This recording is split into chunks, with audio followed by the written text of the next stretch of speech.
Dear Max FM. Dear Max FM with DJ Chini. Naniniwala ba kayo sa salitang or sa mga salitang first love never dies? Dear Max FM. Noong 16 to 17 years old pa lang ako, naranasan ko na ang sinasabi nilang puppy love. Sobrang saya ko talaga dahil na-meet ko ang the only one crush. Na-crush ko talaga sa buong buhay ko. Simula 16 to 17 years old ako. Masasabi kong iba talaga kapag ang puso mo na ang tumitibok-tibok na. Anyway, magandang hapon po sa lahat ng solid tagapakinig. Lalo na sa inyo, Chini. Tawagin niyo na lamang ako sa pangalang Jana Faye. Taga Malapatan, Sarangani Province. Actually, pangalawang sulat ko po ito. Hindi lang ito ang pagtatapos ng aking love story, kundi meron pang pangatlo.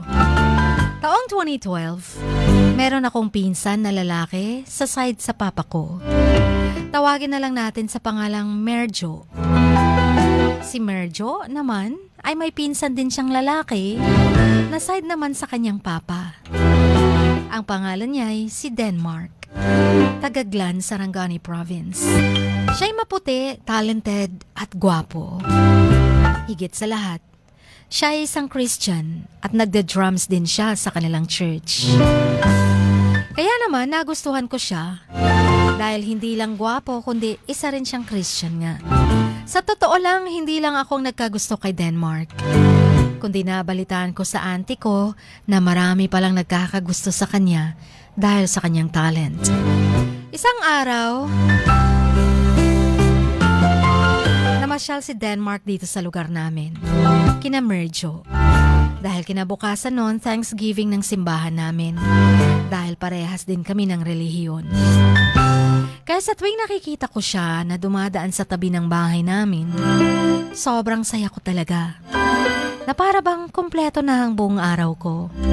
Pero sa totoo lang, ako yung tipong babaeng kapag nakikita ang crush, hindi mo talaga mahahalata sa akin. Dahil sobrang mahiyain talaga ako. Yun bang kapag hindi ikaw ang unang magsasalita sa akin, hindi rin ako magsasalita sa'yo.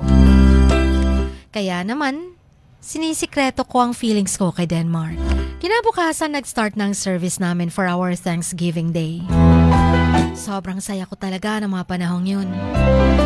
Dahil nakikita ko ng maayos ang mukha ni Denmark dahil sa pagda-drums niya. At sa tuwing nakikita ko mukha niya, masasabi kong, si Vong Navarro talaga ito eh. Hehe, nakakatawa diba? Pero totoo. Minsan nga napapatanong ako sa sarili ko, bakit ganun? Si Denmark naman yung crush ko, hindi si Vong. Pero bakit magkamukha sila? Hay nako. Buhay nga naman, nakakainis ma-inlove minsan. Kinabukasan, umuwi na sa Glan si Denmark. Kasama ang pamilya niya. Siyempre, medyo may pagkalungkot pero okay naman dahil may minsan naman siya pumupunta din dito kina Merjo. Taong 2013, meron akong cellphone na keypad nun dahil siyempre uso pa ang textmate nun.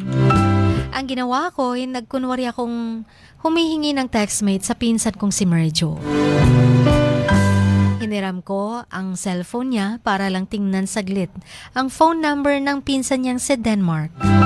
At sa wakas, nakuha ko naman to. Agad naman ako nakapag-load at nag-try akong mag-text at magkunwaring na wrong send ako.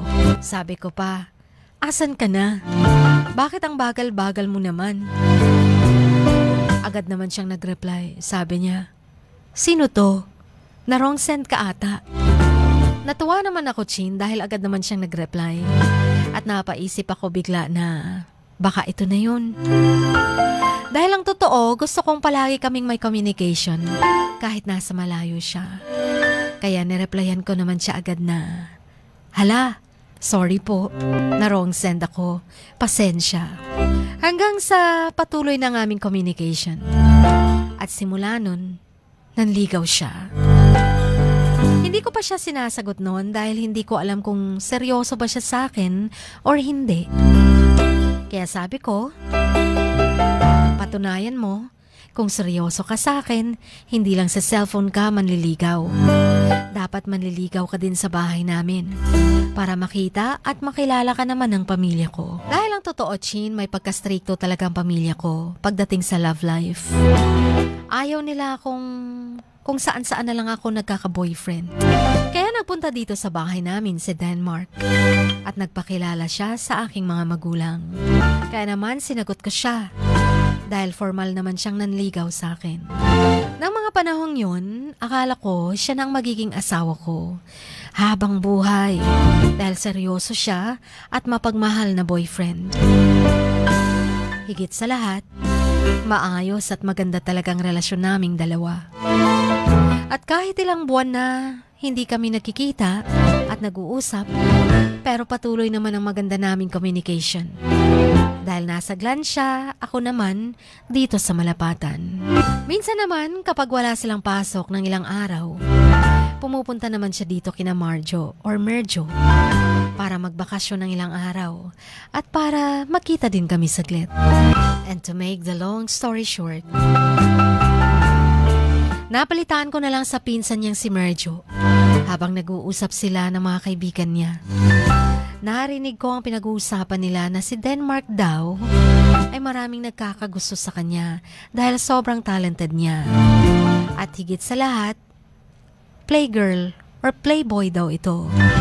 Sa panahong yun, parang hindi ako makapaniwala agad-agad dahil sabi ko sa sarili ko na, diba sabi naman ni Denmark ako lang ang mahal niya at girlfriend niya. Pero bakit nagawa niyang maging isang playboy? Pagkarinig ko, syempre masakit isipin, napaiyak ako, Chin. Dahil sa totoo lang, wala na rin kaming magandang communication ng ilang araw. Sobrang sakit sa pakiramdam ko ang nangyari. At ilang araw bago ako naging okay. Makalipas ang nakaraang isang taon, sobrang thankful ko naman kay Lord dahil agad naman akong naka-move on. Dahil sa totoo lang, hindi madali ang nasasaktan. Lalong-lalo na kung first time mong umibig sa isang taong mahal na mahal mo talaga. Dahil ang akala mo, siya na hanggang pagtanda. Pero hindi pala. Kaya sobrang hirap talaga. Kaya masasabi ko lang, sa mga taong katulad ko na umibig ng batang-bata pa, hindi tayo magmadali or huwag tayong magmadali sa isang relasyon. Dahil kung nasasaktan tayo at hindi tayo marunong mag-control ng emotions natin, mahirap na. Bagkus always nating pahalagahan si Lord sa mga buhay natin. Dahil kahit gaano man tayo nasasaktan at broken-hearted, madali na lang tayong makamove on at makabangon. Because God is always the best in our lives. Hanggang dito na lamang. And please play my requested songs. Puzzle of My Heart by Westlife and The Journey by Lea Salonga. Ang inyong kamaks, Jana Faye.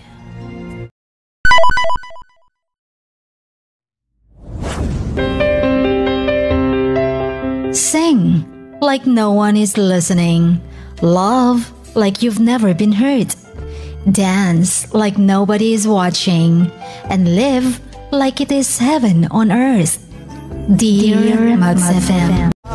Dear Max FM with DJ Chini. Samahan si DJ Chini tuwing 1:00 hanggang 3:00 ng hapon, Lunes hanggang Biyernes sa Dear Max FM. Dear Max FM with DJ Chini. Ipadala na ang sarili niyong kwento, matuto ng leksyon at gawin itong inspirasyon. Dear Max FM with DJ Chini.